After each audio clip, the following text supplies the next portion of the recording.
Well, in case you have any trouble appreciating today's reading from Genesis 22, rest assured you're not the first one to read this story about God asking Abraham to sacrifice his son Isaac and then say, "What?"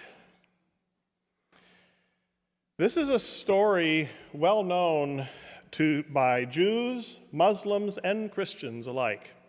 And since ancient times, even before the days of Jesus, there's been a whole raft of different proposals for how to approach this story, different tools to interpret it, different far-out ways to get around the obvious difficulties. Someone could teach a semester-long graduate course on this story, and they probably have, and they would only scratch the surface of the literature that's already out there that tries to make sense of it. And just as much literature giving reasons why those other explanations don't really work. So don't expect me to solve your discomfort in 15 minutes. If you want to engage this story this morning, just expect to leave here with questions you will live with rather than answers. We modern readers of Genesis 22 naturally are left to wonder about some things. We wonder why Abraham didn't issue more objections. At least no objections are recorded in the story. Didn't Abraham go to great lengths to object and argue with God repeatedly earlier after God announced plans to destroy a city where Abram's nephew Lot lived? We also wonder why a loving God would have demanded such a violent act to begin with. Was that the only way God could give Abraham a test? Why did God even have to gather that information? Wouldn't an all-knowing God, by definition, already know how Abraham would respond? Why put Abraham through such suffering? And we wonder where Sarah was in this story. Did she even know the sacrifice God asked of Abraham? And we wonder how she felt later, knowing how far Abraham had gone toward that sacrifice. The next chapter in Genesis tells about the death of Sarah. Did she die still carrying deep heartache or anger? Each question leads to another question. So let's dig in a little bit. Obviously, a lot has happened in Genesis between last Sunday's creation story and today's story about Abraham and Isaac. After the creation story, there are 6 or 7 chapters of what we would call prehistory, stories about the origin of human sin, stories of how human society developed and spread over the earth, the story of Noah and the great flood, for example. And then there's a couple dozen chapters about a specific family, Abraham and Sarah and their clan. In chapter 12, God calls Abraham for the first time, promises to give him and Sarah more descendants than they could count. Then we learn of Sarah's long barrenness into her old age, which made God's promise seem like utter nonsense. Then Abraham tries a workaround with Sarah's servant and had a son that wasn't Sarah's. And then finally, the miraculous birth of their own son, Isaac, born to both of them in their old age. So God's original great promise to Abraham hinges entirely on God's gift to them, on their beloved Isaac. Isaac is the one and only pathway through which God's promise of numberless descendants can be fulfilled. That's a lot to put on a boy, isn't it? Not only a lot of theological weight riding on Isaac, but emotional weight. Their only child, their only hope. I wonder what it was like to be Isaac. That's the backstory to God's surprising and absurd and deeply disturbing demand that Abraham give up his son Isaac and sacrifice him on an altar. What kind of cruel God does this, we wonder?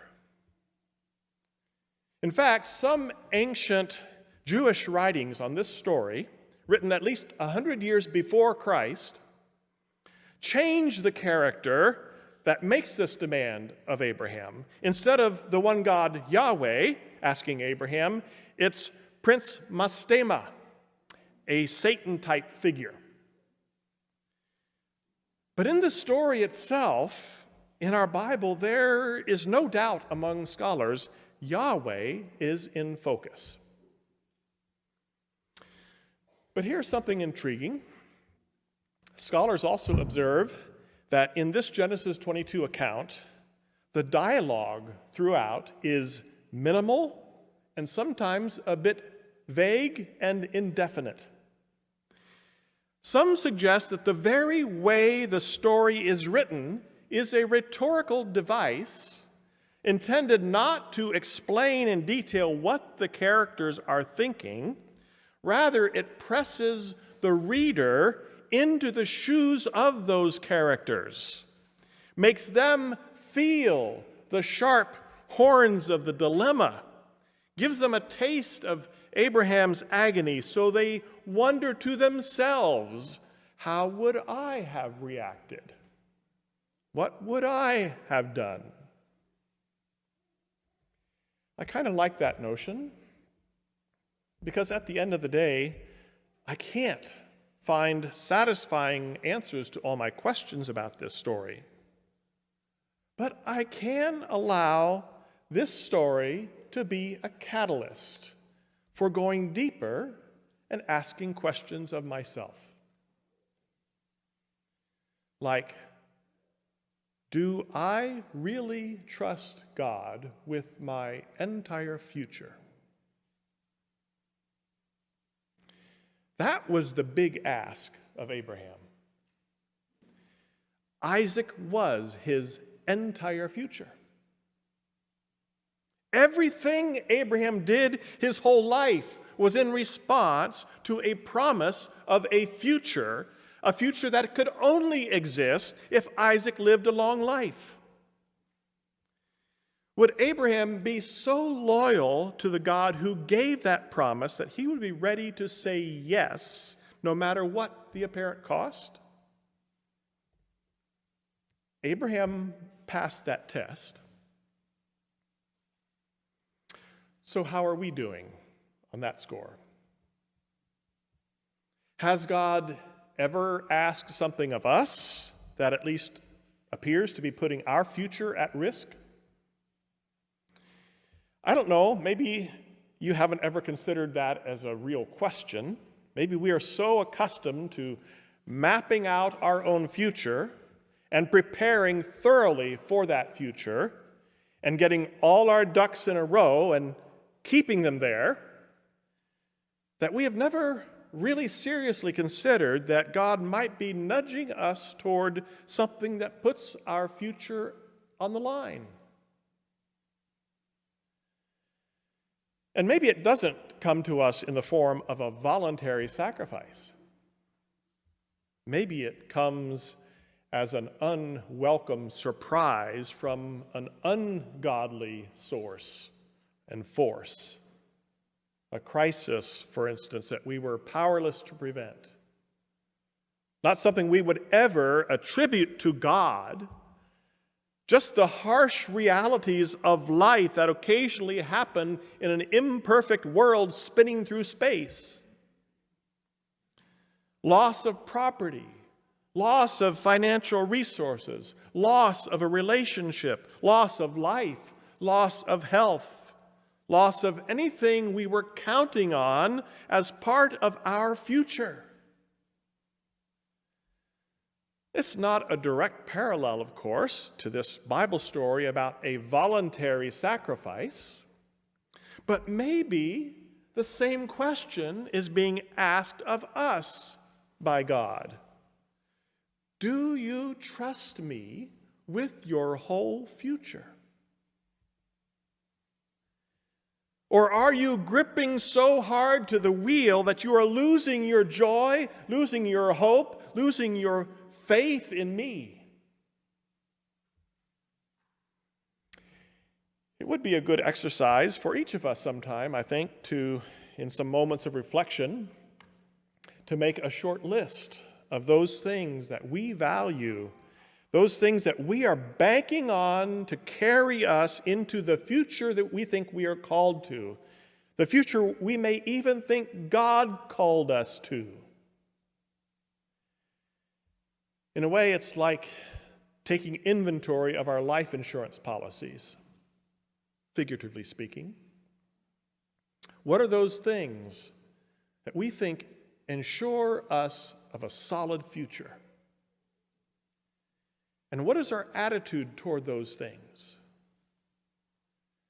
When God asks us to follow with all that we are and all that we have, which parts of all are we holding back in reserve?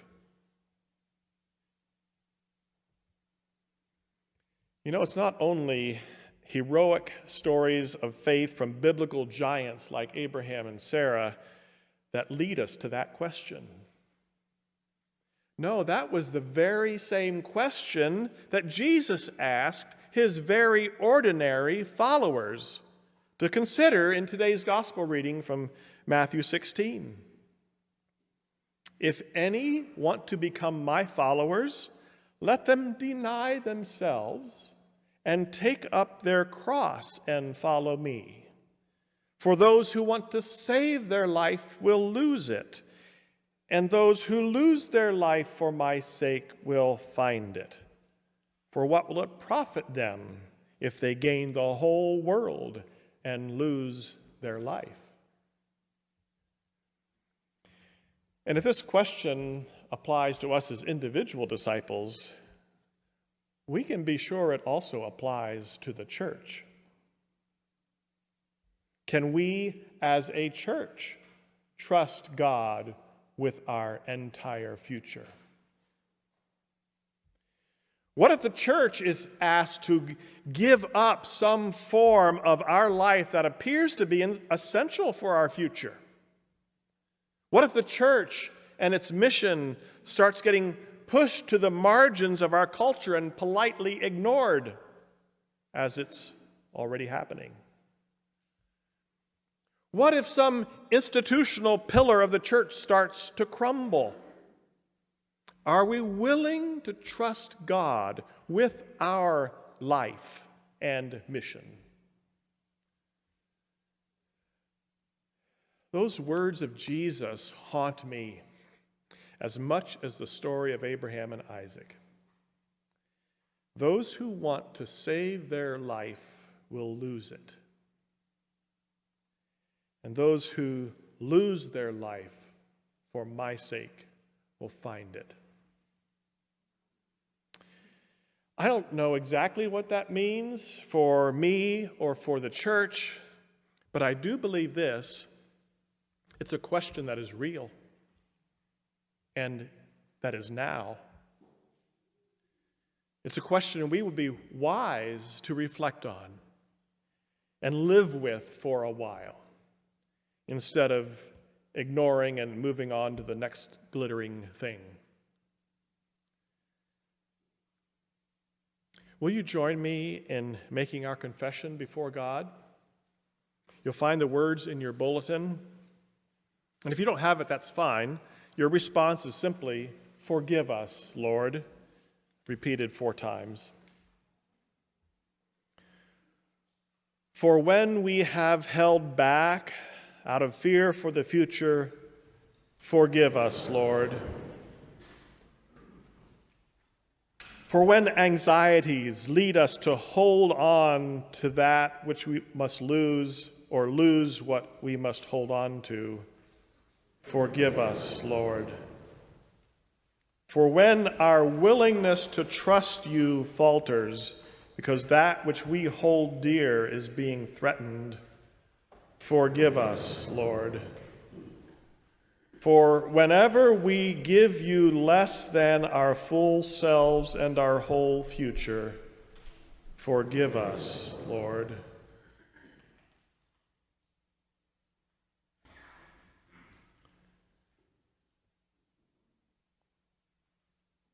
The God who holds the future also holds you and holds us all in trustworthy, steadfast, and endless love. Thanks be to God.